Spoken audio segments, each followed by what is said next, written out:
आप Instagram scroll कर रहे हैं, आप यूट्यूब शॉर्ट्स स्क्रॉल कर रहे हैं और स्क्रॉल करते-करते आपने देखा एक इंसान जो हिमाचल घूम रहा है। फिर आपने देखा है एक इंसान जो अपनी फ़िटनेस पर काम कर रहा है, फ़िट इंसान है। फिर आपने देखा एक ऐसा इंसान जो अपने स्टार्टअप पर काम कर रहा है, अपना स्टार्टअप ग्रो कर रहा है।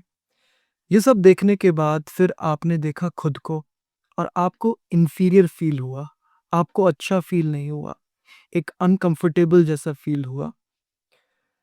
इसी को कहते हैं कंपैरिज़न। मतलब कहीं न कहीं आप उन लोगों को अपने आप से कंपेयर कर रहे हैं और कंपेयर करने के बाद आप लो फ़ील कर रहे हैं। बेसिकली कंपैरिज़न आज के समय में आपको डिप्रेस्ड बना सकता है, आपके अंदर एंग्ज़ायटी ला सकता है, आपके रिलेशनशिप्स ख़राब कर सकता है, आपको ओवरथिंकिंग में उलझा सकता है, इवन आपको प्रेज़ेंट में एक्शन ना लेते हुए, जिसको हम कहते हैं एनालिसिस पैरालिसिस, उसमें भी उलझा सकता है। मतलब सिर्फ़ थिंकिंग चल रही है, एग्ज़ीक्यूशन कुछ भी नहीं है। कंपैरिज़न आपकी सेल्फ़ एस्टीम को हार्म कर सकता है, आपका सेल्फ़ कॉन्फिडेंस लो कर सकता है। लेकिन ये कंपैरिज़न आता कहाँ से है? देखिए, आज से काफ़ी समय पहले जब हमारे पूर्वज गुफ़ाओं में रहते थे, उस समय कंपैरिज़न जो था, वो एक सिचुएशन को, स्टेटस को नापने के लिए एक क्राइटेरिया हुआ करता था, इम्पोर्टेंट क्राइटेरिया होता था, एक इम्पोर्टेंट ट्रेट होता था, ताकि लोग जानलेवा चीज़ों से बच सकें। एग्ज़ाम्पल के तौर पे, अगर मैं किसी ऐसे इंसान को देख रहा हूँ जो मुझसे ज़्यादा स्ट्रॉन्ग है, तो मैं कहीं न कहीं अपना स्टेटस नाप रहा हूँ कि मैं उससे स्ट्रॉन्ग हूँ या नहीं, ताकि या तो मैं उसका सामना कर सकूँ या फिर वहाँ से भाग सकूँ अपनी जान बचाने के लिए। तो बेसिकली कंपैरिज़न जो था एक बहुत इम्पोर्टेंट ट्रेट हुआ करता था, एक मेंटल सिस्टम हुआ करता था, आज से काफ़ी लाखों साल पहले। लेकिन अब वो जो कंपैरिज़न है, वो हमारे लिए समस्या बन गया है। क्योंकि अब हमारा कंपैरिज़न ज़्यादातर सोशल मीडिया पर होता है, मार्क्स को लेकर के होता है स्कूल में। हमारे पास हम उसके और भी सारे फैक्टर्स नहीं देख पा रहे हैं, जिसमें कोई ऐसा जानलेवा खतरा नहीं होता। कंपैरिज़न स्टेटस नापने के साथ-साथ अब हम क्या कर रहे हैं, उसे अपनी सेल्फ एस्टीम को हार्म करने दे रहे हैं। देखिए, जो कंपैरिज़न है, वो आज के समय में एक तरीके का कॉग्निटिव शॉर्टकट है। कॉग्निटिव शॉर्टकट्स क्या होते हैं? कॉग्निटिव शॉर्टकट्स का एग्ज़ाम्पल है, जैसे मान लीजिए आपके सामने अभी एक इंसान आ जाए, जो कि एक पुलिस ड्रेस में है। तो आप बेसिकली उसे क्या समझेंगे? आप उसे एक पुलिस वाला, एक पुलिसमैन ही समझेंगे। लेकिन अगर ध्यान से सोचा जाए तो हो सकता है वो किसी थिएटर में काम करने वाला आर्टिस्ट है, या फिर हो सकता है वो कोई चोर है जिसने पुलिस वाले की ड्रेस पहन रखी है। लेकिन हम इतना नहीं सोचेंगे, हम सीधा शॉर्टकट पर, कंक्लूजन पर आ जाएँगे। इसी को हम कहते हैं मेंटल शॉर्टकट्स, जो हमारे ब्रेन बनाता है, ताकि हम बीच का जो हार्ड वर्क है, बीच का जो मेंटल सिस्टम्स, सोचने का, कॉग्निशन का जो हार्ड वर्क है, उससे बच सके। एक एग्ज़ाम्पल ऐसा भी है, जैसे मान लीजिए आपके सामने 2 लोग हैं। एक ने चश्मा पहना हुआ है और एक ने चश्मा नहीं पहना हुआ, और चश्मा भी कैसा? चश्मा जो फ्रेमलेस चश्मा होता है, जिसमें फ्रेम नहीं होता। तो बेसिकली आपका दिमाग, ज़्यादातर लोगों का दिमाग एक कॉग्निटिव शॉर्टकट को यूज़ करके एक रिज़ल्ट पर आ सकता है कि ये इंसान ज़्यादा इंटेलिजेंट होगा, जिसने फ्रेमलेस चश्मा पहना है, इन कंपैरिज़न विद वो इंसान जिसने चश्मा नहीं पहना। इसको कहते हैं कॉग्निटिव शॉर्टकट्स, या फिर डिस्टॉर्शंस भी यहाँ पर हम कह सकते हैं। डिस्टॉर्शन मतलब रिज़ल्ट एक्यूरेट नहीं है। हो सकता है वो इंटेलिजेंट ना हो, मतलब बीच में गड़बड़ हुई है प्रोसेस में, उस प्रोसेस पर हम अभी काम नहीं कर रहे। और कंपैरिज़न भी इसी तरीके का एक एक गड़बड़ पैदा करता है रिज़ल्ट में, एक डिस्टॉर्शन पैदा करता है कॉग्निटिव शॉर्टकट में। कंपैरिज़न कॉग्निटिव डिस्टॉर्शन कैसे है?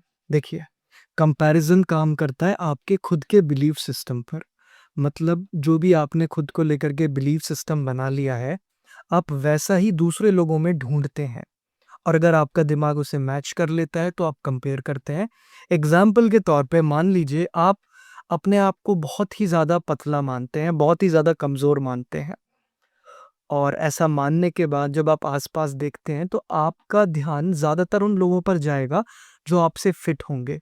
और जब आपका ध्यान उन पर जाएगा तो आप उनको देख कर के कंपैरिज़न फ़ील करेंगे और आप इन्फीरियर फ़ील करेंगे और आप एंग्ज़ियस होंगे, दुखी होंगे। सही बात है ना? समझ रहे हो ना? तो कहीं न कहीं जो कंपैरिज़न है वो आपके ही बिलीफ सिस्टम से निकल रहा है। मतलब आपने अपनी सेल्फ वर्थ दूसरी जगह दूसरों को दे दी है। आपने अपना रिमोट कंट्रोल जो खुद से आपको अपना सेल्फ वर्थ देखना चाहिए था, वो आप बाहरी रूप से देख रहे हो। तो इसका मतलब ये हुआ कि जो कंपैरिज़न है वो आपको रियलिटी नहीं दिखा रहा है। वो आपको वही चीज़ें दिखा रहा है अपने आस-पास जो आपके बिलीफ सिस्टम को सपोर्ट करता है। जो कहता है कि हाँ, तू ऐसा ही है, जिसकी वज़ह से आप इन्फीरियर फ़ील करते हैं। इसके साथ-साथ आप कॉग्निटिवली कैसे शॉर्टकट पर कैसे कंक्लूजन गलत रियलिटी का कंक्लूजन निकाल लेते हैं। आप क्या कर रहे हैं बस बाहरी रूप से उस इंसान को देख रहे हैं। आप उसके फैक्टर्स जो अंडरलाइंग फैक्टर्स हैं उसे नहीं देख रहे। जैसे बिल्कुल एक आइसबर्ग की तरह। जैसे समुद्र है, समुद्र में जो आइसबर्ग होता है वो काफ़ी ज़्यादा 90% लगभग अंदर होता है और 10% सिर्फ़ ऊपर होता है समुद्र की सतह के ऊपर। तो हम क्या कर रहे हैं, हम सिर्फ़ वो 10% वाला पार्ट देख रहे हैं जो वो हमें दिखाना चाह रहा है इंसान।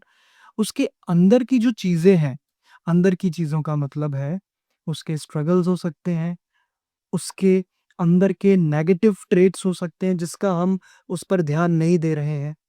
और क्या-क्या फैक्टर्स हो सकते हैं, उसके लिए हमें समझना पड़ेगा कि हमारा स्टार्टिंग पॉइंट क्या है। स्टार्टिंग पॉइंट मतलब जब भी आप किसी से कंपेयर करते हैं, तो कंपैरिज़न में एक स्टार्टिंग पॉइंट तो होना ज़रूरी है जो कि इक्वल बेस हो। जब कॉम्पीट करेंगे, तो इक्वल बेस होना ज़रूरी है ना? हमारा इक्वल बेस एक्चुअली सेम हो ही नहीं सकता। रीज़न ये, जब हम किसी इंसान को देख कर के कंपेयर कर रहे होते हैं, तो हम जो उसके ट्रेट्स को कंपेयर कर रहे हैं, वो ट्रेट्स को गवर्न क्या करता है? कौन से फैक्टर्स हैं जो गवर्न करते हैं? उसमें आता है सबसे पहले जेनेटिक्स। जेनेटिक्स का मतलब है उस इंसान और आपके बीच लगभग जो जेनेटिक्स है, वो बिल्कुल अलग है, डिफरेंट है और उस ट्रेट को लगभग 50% उसके जीन्स टैकल करते हैं, गवर्न करते हैं। उसके बाद उसका 30 टू 40% उसका चाइल्डहुड कैसा रहा, उसके चाइल्डहुड फैक्टर्स, उसके एनवायरमेंटल कंडीशंस क्या थे चाइल्डहुड के, वो गवर्न करते हैं। लास्ट में आता है 10 से 20% जो आपका प्रेज़ेंट के एनवायरमेंटल फैक्टर्स होते हैं, वो उस ट्रेट को गवर्न करते हैं। तो मेरा क्वेश्चन आपसे है, जिस भी इंसान से आप कंपेयर कर रहे हैं, क्या आपके और उसके जीन्स सेम हैं? मतलब जो आपकी स्टार्टिंग लाइन है वो सेम है? या फिर आपके क्या एनवायरमेंटल कंडीशंस बचपन से चाइल्डहुड सेम है? क्या आप उसके साथ एक ही कमरे में रहे हैं? क्या आपके और उसके पेरेंट्स सिमिलर हैं? आंसर आ रहा है नहीं।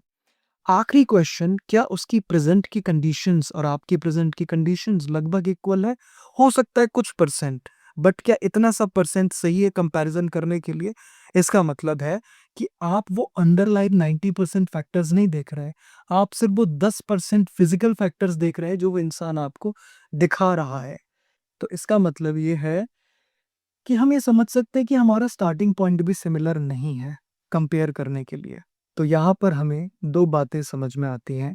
पहली बात है कि जो आपका कंपैरिज़न है वो आपको डिस्टॉर्टेड रियलिटी दिखा रहा है, आपको रियलिटी नहीं दिखा रहा।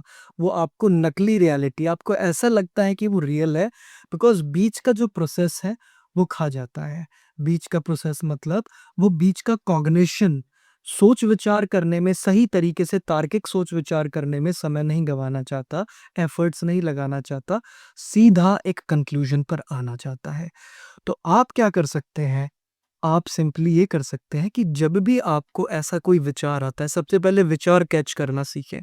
जब भी आपको कंपैरिज़न का विचार आता है, आप सोशल मीडिया पर देखते हैं, आप कहीं भी देखते हैं और आपको लगता है कि ये इंसान ऐसे-ऐसे अच्छा है मेरे से, उसको लिख लो। उसको लिखने के बाद आप ये देखो कि क्या ये थॉट रैशनल है या इरैशनल? रैशनल मतलब क्या ये आपको रियलिटी दिखा रहा है या डिस्टॉर्टेड रियलिटी? कैसे पता चलेगा? क्या आप उसके वो 90% वाले फैक्टर्स देख पा रहे हैं? या सिर्फ़ वही देख रहे हैं जो ऊपर-ऊपर सतह पर है? दूसरा, क्या ये आपके ही बिलीफ सिस्टम का मिरर तो नहीं जो आपने खुद ही ढूँढा है कंपेयर करने के लिए? अगर ऐसा है, तो फिर क्या कर सकते हैं? अपने बिलीफ सिस्टम पर काम करें। वो जो बिलीफ सिस्टम आपने अपने लिए बना लिया है ना कि मैं इतना कमज़ोर हूँ या फिर कुछ भी हो सकता है, जो इन्फीरियरिटी वाला आपने बिलीफ सिस्टम बना लिया है, उसे तोड़ें। कैसे तोड़ सकते हैं? या तो अपने आप को वो पास्ट के सिनेरियोज़ दिखाएँ, ब्रेन प्रूफ देखता है। ऐसे प्रूफ्स दिखाएँ जो बताएँ कि नहीं आप कमज़ोर नहीं हैं या फिर आप खुद से इम्प्रूव करना शुरू करें, सामने वाले को बेसलाइन की तरह यूज़ ना करें, कि मुझे उससे ज़्यादा करना है या फिर वो मुझे रिमाइंड कराएगा अपने हेल्थ पर काम करने के लिए। अगर मुझे हेल्थ पर काम करना है तो मुझे दूसरे इंसान से कंपैरिज़न करने की ज़रूरत नहीं है। मैं अपने पास्ट वर्ज़न से कंपेयर कर सकता हूँ या कॉम्पीट कर सकता हूँ पॉज़िटिव कंपैरिज़न की तरह। हालाँकि ये जो पॉज़िटिव कंपैरिज़न हम बोल रहे हैं, ऐसा कुछ होता नहीं है, हम आगे चल कर के इसे भी समझेंगे। बट पहले स्टेप में हम ऐसा ले सकते हैं। दूसरा हमारा एक मैच्योर स्टेप होता है जिसमें हम अपनी सेल्फ वर्थ सामने वाले को नहीं देते, हम अपनी सेल्फ वर्थ खुद ही इम्प्रूव करते हैं, वो भी हम समझेंगे। दूसरा, जब आप खुद को सबसे ज़्यादा सोशल मीडिया के थ्रू कंपेयर करते हैं दूसरे इंसानों से, तो आप 2 काम कर सकते हैं। एक, या तो सोशल मीडिया का यूसेज कम करो। दूसरा, उन अकाउंट्स को अनफ़ॉलो करो, जहाँ से आपको कंपैरिज़न फ़ील होता है। जहाँ से आपको अनरियलिस्टिक आपका ब्रेन कंक्लूज़न करता है और आपको इन्फीरियर फ़ील कराता है। इवन वहाँ से भी जहाँ से आप सुपीरियर फ़ील करते हैं। हो सकता है आपके कुछ ऐसे अकाउंट्स हों जिनको आप फ़ॉलो करते हो, जिनको देख कर के आपको लगता है अरे! मेरे से मैं तो इनसे ज़्यादा अच्छा हूँ। वो आपके अंदर एक नार्सिसिज़्म जैसा ट्रेट भी ला सकते हैं जो आपके लिए ठीक नहीं है। ये भी आपका एक सेल्फ वर्थ आपने क्या कर दिया, आपने दूसरे इंसानों को दे दिया। चाहे पॉज़िटिवली दे रहे हो, चाहे नेगेटिवली दे रहे हो, बट दे तो रहे हो ना। इसका एक सबसे बड़ा एग्ज़ाम्पल मैं आपको देता हूँ। देखिए, आप लोग मेरे यूट्यूब वीडियोज़ देखते हैं, आप मुझे देखते हैं। आपका एक कॉग्निटिव जो शॉर्टकट है वो ज़रूर ऐसा बनाता है आप मतलब आपके विचारों को कि ये इंसान तो बहुत डिसिप्लिन्ड होगा बिकॉज़ इसने डिसिप्लिन के ऊपर वीडियो बनाई है। ये इंसान प्रोक्रेस्टिनेट नहीं करता होगा। बट एक्चुअली रियलिटी है कि मैं डिसिप्लिन पूरी तरीके से नहीं हूँ, मैं उस पर काम कर रहा हूँ।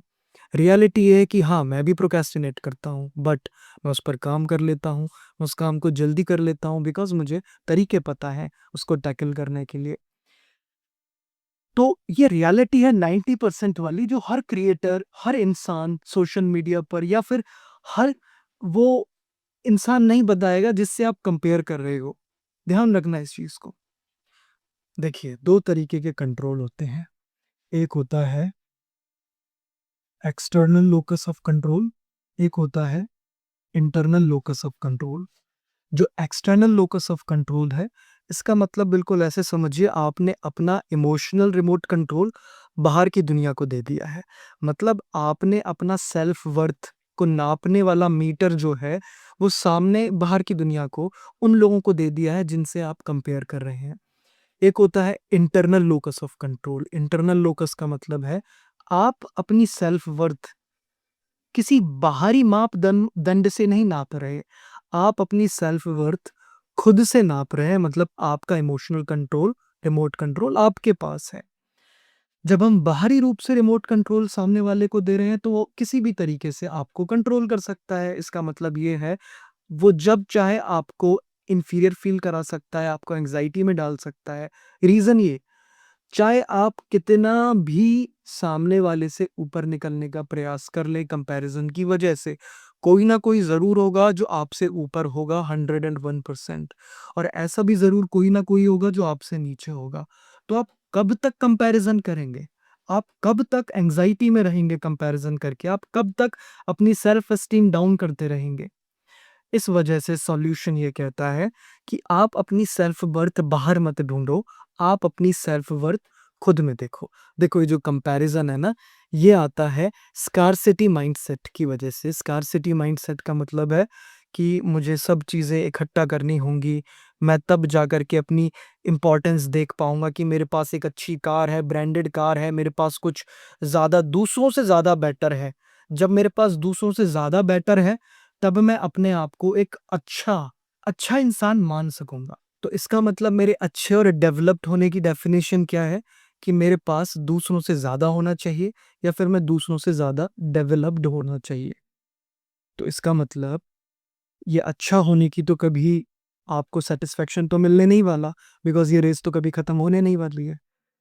तो मतलब आप कंपैरिज़न करते चले जाएँगे, आपको एंग्ज़ायटी मिलती चली जाएगी, फिर आप कब अच्छे बनेंगे? मतलब अपने हिसाब से आप कब अपनी सेल्फ वर्थ को स्टेबल कर पाएँगे? तो इसीलिए जो एक्चुअल जो सेल्फ वर्थ है वो होती है आपके अंदर से ही। आपके अंदर से होने का अर्थ है कि जो आपकी खुद की चॉइसेस हैं, जो बाहर कंपेयर करके नहीं बन रही हैं। आपको अपनी हेल्थ पर काम करना है। आपको इसलिए हेल्थ पर काम करना है क्योंकि आपको दिख रहा है कि आपको हेल्थ पर काम करना चाहिए, ना कि इसलिए कि सामने वाला इंसान अपनी बॉडी बना रहा है या फिर फिटनेस पर काम कर रहा है तो उसे देख कर के कंपैरिज़न फ़ील हुआ, तब आप अपनी हेल्थ पर काम कर रहे हैं। हेल्थ पर काम करनी है, तो फिर वो फैक्टर्स देखें कि वो क्या-क्या चीज़ें हैं जो मेरी हेल्थ को इम्प्रूव कर सकती हैं। मतलब सॉल्यूशन फ़ोकस्ड थिंकिंग मैं कर रहा हूँ, ना कि कंपैरिज़न ओरिएंटेड थिंकिंग नहीं कर रहा। कंपैरिज़न ओरिएंटेड थिंकिंग मतलब इस जैसी या इससे ज़्यादा। सॉल्यूशन मतलब अभी जो मेरी हेल्थ है इसको मैं कैसे इम्प्रूव कर सकता हूँ। तो कहीं न कहीं मैं अपने सही गोल की तरफ चलता चला जाऊँगा, ना कि बनावटी गोल्स को पकड़ूँगा, जो कंपैरिज़न के बाद आ रहे हैं। तो इस फैक्टर पर आप काम कैसे कर सकते हैं? जब भी आपको फ़ील हो कि आप कंपैरिज़न कर रहे हैं, तो खुद से पूछें, क्या मैं अपनी सेल्फ वर्थ बाहर ढूँढ रहा हूँ? या फिर जो मैं एक्चुअल चाहता हूँ, मैं उस पर काम कर रहा हूँ? और अगर मैं जो एक्चुअल चाहता हूँ, उस पर काम कर रहा हूँ, तो उस पर काम करने के लिए मैं सामने वाले को एज़ अ, थ्रेशहोल्ड क्यों लेकर के चल रहा हूँ? मैं क्यों ना अपने ऊपर काम करूँ, मैं अपनी कमियाँ देखूँ, मैं उसकी स्ट्रेंथ क्यों देख रहा हूँ? मैं अपनी कमियाँ देख कर के उन पर काम क्यों नहीं कर रहा? तो मैं अपना फ़ोकस फिर अपनी कमियों को ठीक करने पर, सॉल्यूशन फ़ोकस पर ले आऊँगा।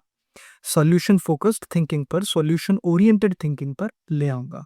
देखिए, जो कंपैरिज़न होता है ना, वो आइसोलेशन लेकर के आता है। कैसे?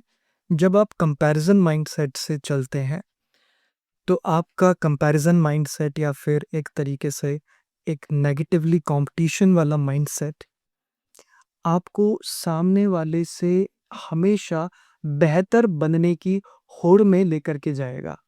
आप हमेशा सोचेंगे कि मुझे सामने वाले इंसान से बेहतर बनना है, और जब भी आप ऐसा सोचेंगे कि मुझे सामने वाले इंसान से बेहतर बनना है, आपके और उसके बीच एक गैप आना शुरू हो जाएगा। चाहे वो कम्युनिकेशन का हो, चाहे वो आपके अफ़ेक्शन का हो। और जब आपका एक माइंडसेट बन जाएगा कि मुझे सामने वाले से बेहतर बनना है, तो फिर आप शांति से नहीं रह पाएँगे। आपके अंदर हमेशा एक एंग्ज़ायटी रहेगी, कुछ फ़ियर्स भी रहेंगे, साथ-साथ आपके अंदर एक अजीब-सी चाह रहेगी कि मुझे सामने वाले इंसान से बेहतर बनना है, जिसकी वजह से आपको सैटिस्फैक्शन नहीं मिल पाएगा। क्यों? क्योंकि आपने अपनी सेल्फ वर्थ अब उस पार्ट से देख ली है कि जब तक मैं सामने वाले से बेहतर नहीं बन सकता, तब तक मैं अपनी नज़रों में अच्छा नहीं हूँ, डेवलप्ड नहीं हूँ। और जब मैं अपनी नज़रों में अच्छा और डेवलप्ड नहीं हूँ, तो इसका मतलब क्या है? इसका मतलब है कि मेरी सेल्फ वर्थ कमज़ोर है, खराब है, सेल्फ एस्टीम डाउन है, मैं सही नहीं हूँ, मैं सही नहीं जा रहा। और काफ़ी बार आपने कई लोगों से ऐसा सुना भी होगा कि भई लाइफ तो एक कॉम्पिटिशन है, आपको लाइफ में सामने वाले को गिरा करके ही ऊपर उठना पड़ता है। जब भी कोई इंसान ऐसी आपसे बात करे ना, तो देखो उसका मोटिव क्या है? क्योंकि लाइफ एक्चुअली ऐसी नहीं है, हो सकता है वो कुछ बेच रहा है, और वो बेच क्या रहा है वो जानने की कोशिश करो। तो कंपैरिज़न आपका स्कार्सिटी माइंडसेट ट्रिगर करेगा। स्कार्सिटी माइंडसेट आपका एक तरीके से सर्वाइवल सर्वाइवल करना वाला टेंडेंसी सर्वाइवल करने वाली टेंडेंसी, मतलब मुझे सर्वाइव करना है कैसे भी करके, एक ऐसी वाली टेंडेंसी आपके अंदर लेकर के आएगा। दूसरों को गिरा-गिरा के, कॉम्पीट कर-कर के, कंपेयर कर-कर के सर्वाइव करना है, और वो बिल्कुल एंग्ज़ियस लाइफ़स्टाइल आपका लेकर के आएगा। तो उस पूरी बात का सार क्या है? इस पूरी बात का सार ये है कि जब भी आपको ऐसा फ़ील हो कि आप किसी और से कंपेयर कर रहे हैं खुद को किसी भी चीज़ में, चाहे वो मार्क्स को लेकर के हो, चाहे वो सोशल मीडिया पर हो, तो आप ये देखो कि कंपेयर जब करते हैं तो किस तरीके के थॉट्स आते हैं, और वो थॉट्स आ कहाँ से रहे हैं? क्या वो आपकी खुद की इन्फीरियरिटी से तो नहीं आ रहे? या जो आपके बिलीफ सिस्टम बने हुए हैं कि आप उन्हीं चीज़ों को उठा रहे हैं जो आपके बिलीफ सिस्टम से मैच करते हैं कंपैरिजन के फॉर्म में, या फिर वो आपके डिस्टॉर्टेड कंक्लूजन्स तो नहीं लेकर के आ रहे, कॉग्निटिव शॉर्टकट्स को, बीच का जो प्रोसेस है वो गायब हो रहा है, वो कहाँ है? उसको ढूँढने की कोशिश करो, उस प्रोसेस में क्या चीज़ें बदलाव आ सकते हैं जिससे कि वो रियलिटी बदल जाए। रियलिटी मतलब वो कंक्लूजन बदल जाए, तब कंपैरिजन होगा ही नहीं। ऐसा मेंटल सिस्टम डेवलप करना है प्रैक्टिस कर के। माइंडफुलनेस क्यों हेल्प करेगी? माइंडफुलनेस वो जो ऑटो पायलट मोड बन चुका है ना कि सीधे कंपेयर करना है, विचारों को भी कैच नहीं कर पा रहे हैं। माइंडफुलनेस उन विचारों को ऑब्जर्व करने की टेंडेंसी आपके अंदर पैदा कर देगी। तो माइंडफुलनेस की प्रैक्टिस भी कर सकते हैं रोज़ एटलीस्ट 5 से 10 मिनट। और माइंडफुलनेस से हमें अ, मुझे आपको एक बात बतानी थी कि हम लोग मेडिटेशन या कह लें ब्रीदिंग माइंडफुलनेस का एक 7 डेज़ का एक चैलेंज कह लो या फिर एक प्रैक्टिस सेशंस कह लो, वो शुरू कर रहे हैं, जिसमें रोज़ हम लोग सुबह 10 मिनट प्रैक्टिस करेंगे। 10 से धीरे-धीरे मिनट्स को बढ़ा करके 16 टू 17 मिनट्स तक लेकर के आएँगे। फ्री ऑफ कॉस्ट रहेगा, इसका कोई भी कॉस्ट नहीं है। गूगल फॉर्म्स आपको जिस पर आप अप्लाई कर सकते हैं। आपको व्हाट्सएप जो हमारा चैनल है, उस पर मिल जाएगा। व्हाट्सएप चैनल का लिंक आपको डिस्क्रिप्शन में मिल जाएगा, आप उसे फॉलो कर सकते हैं और भी अपडेट्स के लिए। फॉर्म्स फिल करें तो 2 चीज़ें ध्यान रखें कि आप 7 दिन तक अगर लगातार कर पाएँ तो ही जॉइन करें, बीच में हमें छोड़ने वाला इंसान नहीं चाहिए। दूसरा, थोड़ा जल्दी भरें क्योंकि हम लिमिटेड ही पार्टिसिपेंट्स लेंगे, हम बहुत सारे पार्टिसिपेंट्स नहीं लेंगे, तो उसको जल्दी ही फिल करें। और आई होप आपको आज का सेशन अच्छा लगा हो।